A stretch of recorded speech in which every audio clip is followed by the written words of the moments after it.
Police সবসময় এদিকে guard থাকে, সবসময় পুলিশ থাকে। এই মেইন শহরের ভিতরে পুলিশের সামনে থেকে ব্যাটারি চুরি এলাকা, এটা প্রশাসন দেওয়ানোর বিষয়। কয়দিন পর পরে এই গাড়ি কয়দিন পর ব্যাটারি নিয়ে যাবে। কালকে রাত্রে গাড়িটা খারাপ হয়েছিল, এখানে সিটি সেন্টারের মুখে মেইন শহরের ভিতরে লাইটের পশ্চার মধ্যে গাড়িটা থুয়ে গেছি, আমার ব্যাটারি নিয়ে গেছে গা। পুলিশ প্রশাসন কন্টিনিউ এখানে থাকে, কিন্তু পুলিশ প্রশাসনের কোনো গ্যারেজ নাই, কোনো কিছু নাই। শহর কেন্দ্রে মেইন শহরের থেকে গাড়ির ব্যাটারি চুরি করে লেগেছে রাত্রেবেলা। আয়া কি অবস্থা পাইছেন আপনি? আয়া গাড়ির লক টক সব ঠিক আছে, লক করে গেছি, কিন্তু ব্যাটারি নিয়ে গেছে। কি নাম আপনার? আমার নাম অভিজিৎ মণ্ডল, বাড়ি নাগরজলা মুখে। গাড়ির নাম্বার কত? গাড়ির নাম্বার TR01T546। তো কালা কোনখানে গেছেন আপনি? কালকে কুমারঘাট গেছিলাম, কুমারঘাট থেকে আইসি পোস্ট অফিস, মানে গাড়িটা খারাপ হয়ে গেছিলো।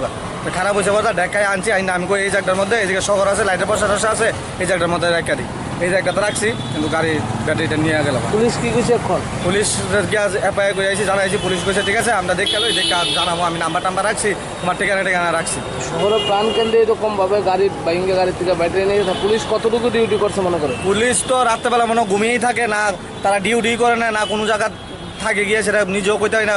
পুলিশ সবসময় এদিকে গার্ড থাকে, সবসময় পুলিশ থাকে। এই মেইন শহরের ভিতরে পুলিশের সামনে থেকে ব্যাটারি চুরি এলাকা, এটা প্রশাসন দেওয়ানোর বিষয়। কয়দিন পর পরে এই গাড়ি কয়দিন পর ব্যাটারি নিয়ে যাবে পুলিশের সামনে, তো পুলিশ এটা দেখানোর বিষয় না।